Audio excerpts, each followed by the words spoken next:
حامدا ومصلیا اما بعد۔ ناظرین گرامی، محرم الحرام کے تعلق سے بہت سارے مسلمانوں میں یہ غلط فہمی پائی جاتی ہے کہ محرم الحرام میں شادی بیاہ یا خوشی وغیرہ کا کوئی کام نہیں کرنا چاہیے، کیونکہ اس مہینے میں حضرت امام حسین رضی اللہ تعالی عنہ اور آپ کے تمام اہل خاندان کو ظالمانہ طور پر نہایت بے دردی سے شہید کیا گیا تھا۔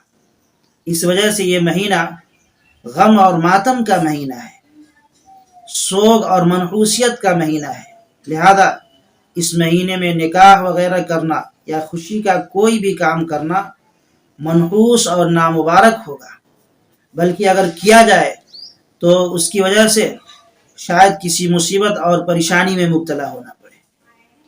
دوستو، ہمیں یاد رکھنا چاہیے کہ اس طرح کے خیالات اور نظریات نہایت باطل اور غلط ہیں۔ اسلام میں اس طرح کے خیالات کی کوئی جگہ نہیں ہے۔ شادی ہو یا خوشی کا کوئی کام سال کے کسی بھی مہینے میں کسی بھی دن میں انجام دیا جا سکتا ہے۔ شریعت اسلامیہ میں اس کی کوئی ممانعت نہیں ہے۔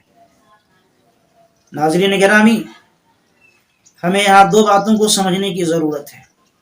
پہلی بات تو یہ ہے کہ شہادت کی وجہ سے کسی بھی دن یا کسی بھی مہینے کو منحوس اور غم کا مہینہ قرار نہیں دیا جا سکتا۔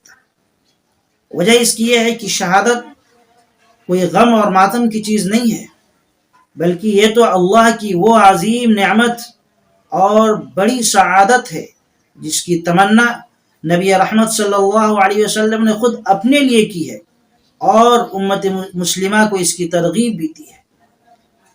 حضرت ابو ہریرہ رضی اللہ تعالیٰ عنہ سے مروی ہے، آقا مدنی صلی اللہ علیہ وسلم فرماتے ہیں کہ میں چاہتا ہوں کہ اللہ کے راستے میں جہاد کروں اور شہید کر دیا جاؤں، پھر زندہ کیا جاؤں، پھر اللہ کے راستے میں جاؤں اور شہید کر دیا جاؤں، پھر زندہ کیا جاؤں اور اللہ کے راستے میں جاؤں، جہاد کروں اور شہید کر دیا جاؤں۔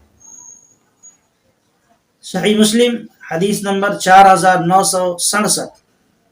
یہی وجہ تھی کہ خلیفہ ثانی حضرت عمر ابن خطاب رضی اللہ تعالی عنہ حصول شہادت کی مستقل دعا مانگا کرتے تھے۔ آپ کی دعا صحیح بخاری کے اندر موجود ہے، اللہم ارزقنی شہادتا فی سبیلک، اے اللہ مجھے اپنے راستے کی شہادت نصیب فرما دیجیے۔ الغرض ساتھیوں، یہ بات بالکل واضح ہے کہ شہادت غم اور ماتم کی چیز نہیں ہے، لہذا شہادت کی وجہ سے محرم الحرام کا مہینہ بھی غم اور ماتم کا مہینہ نہیں ہو سکتا۔ اور اگر مان لیا جائے کہ شہادت غم اور ماتم کی چیز ہے تو بھلا بتائیں کہ پورے سال میں کون سا ایسا مہینہ یا کون سا ایسا دن ہے جس میں کسی نہ کسی صحابی رسول کی شہادت واقع نہ ہوئی ہو؟ تو کیا ہم پورے سال اس طرح شہادت کی وجہ سے غم اور ماتم مناتے رہیں گے؟ نبی رحمت صلی اللہ علیہ وسلم کی حیات مبارکہ میں ہی کئی عظیم شخصیات کو شہادت نصیب ہوئی تھی، جنہیں آپ صلی اللہ علیہ وسلم بہت محبوب اور عزیز رکھتے تھے، مگر آپ نے کبھی بھی ان کے شہادت کے دن کو غم اور ماتم کے طور پر نہیں منایا۔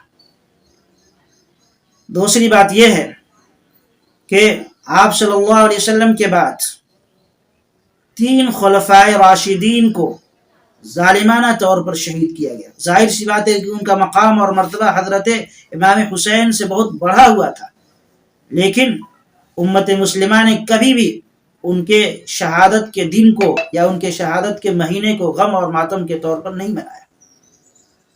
عزیزان گرامی، رہا مسئلہ سوگ منانے کا، تو یاد رکھیں کہ ماتم تو ہر حال میں اسلام میں حرام ہے، البتہ سوگ کی اجازت ہے، وہ بھی صرف 3 دن تک۔ اگر کسی عورت کا کوئی عزیز یا کوئی رشتہ دار انتقال کر جاتا ہے تو صرف 3 دن تک سوگ منائے گی۔ ہاں، اگر شوہر کا انتقال ہوتا ہے تو ایسی صورت میں بیوی کو 4 مہینے 10 دن عدت گزارنے ہوں گے اور 4 مہینے 10 دن بطور سوگ کے وہ منائے گی۔ لہذا عزیزان محترم، ہمیں شریعت مطہرہ کی پابندی کرنی چاہیے، نہ یہ کہ ان تمام غلط رسم و رواج کی جو ہمارے معاشرے اور سماج میں پھیلے ہوئے ہیں۔ ہمیں چاہیے کہ ان تمام غلط رسم و رواج سے اپنے آپ کو بچائیں اور خالص شریعت مصطفی کی پابندی کریں۔ اللہ رب العالمین ہمیں اور آپ کو شریعت مصطفی کی پیروی کی توفیق نصیب فرمائے۔